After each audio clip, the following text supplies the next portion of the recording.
In this video, I want to talk you through some neck mobility and stability exercises that can help improve your vision. So your eyes and your body actually have quite a complex job when it comes to producing a clear image for your brain to see.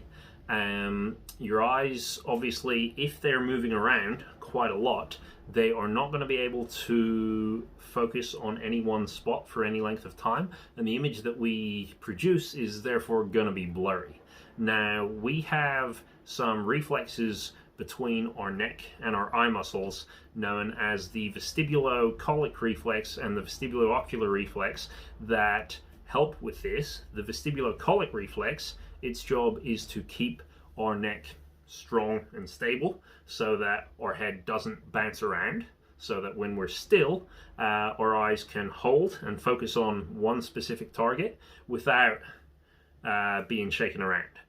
On the other hand, we've got the vestibulo-ocular reflex, which is involved more often when we are moving. So for the vestibulo-ocular reflex, the job is to stabilize the eyes while the head and neck are moving. And through a combination of both of these, we are able to keep our eyes always fixed on one thing, whatever it is that we want to be looking at, so that we get a clear image.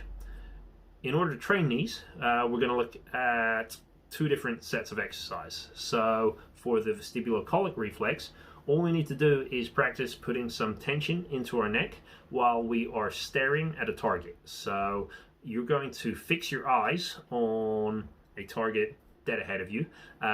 Really useful if this is some text or like a letter that you can focus on, but any kind of smallish object that you can see clearly, that you can focus on, will work. And the way it works is you're going to fix your eyes on the target.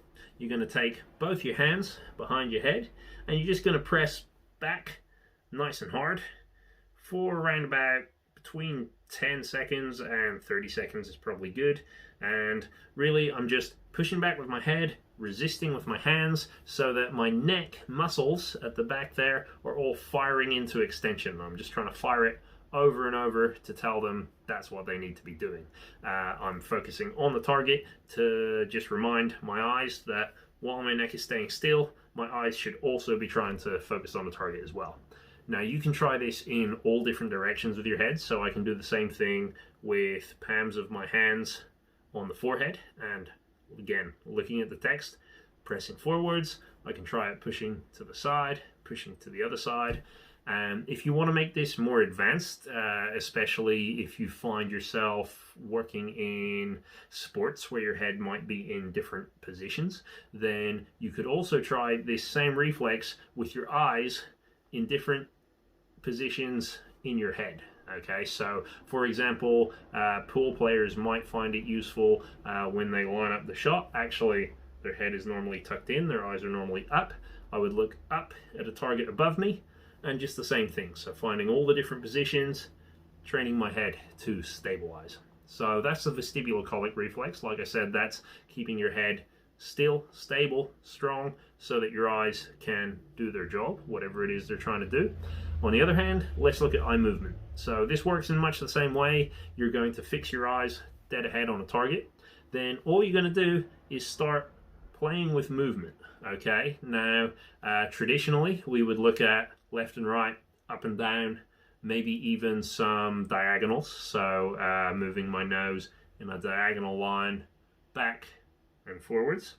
But really you can move in any direction that you want. The important thing is that the letter or the object that you're focusing on doesn't blur. It has to stay clear the whole time. And then after that, really, you can just play around with as many different speeds, as many different directions. Just play and see, can you keep this image focused in your view? You might want to test and retest your vision before and after trying these exercises. So choose something about 10 feet away, a piece of text, see how clearly you can see it. Even better if you can use a Snellen chart, one of the charts that you use when you visit the eye doctor, to see how far down you can read. Try some of these exercises, then immediately after, see, can you actually read any further down? If that is the case, there's a good chance that training your neck musculature could greatly improve your vision long term. So those are the exercises for today. Let me know what you think. Let me know if you have any questions. Otherwise, thank you for watching, and I will see you next time.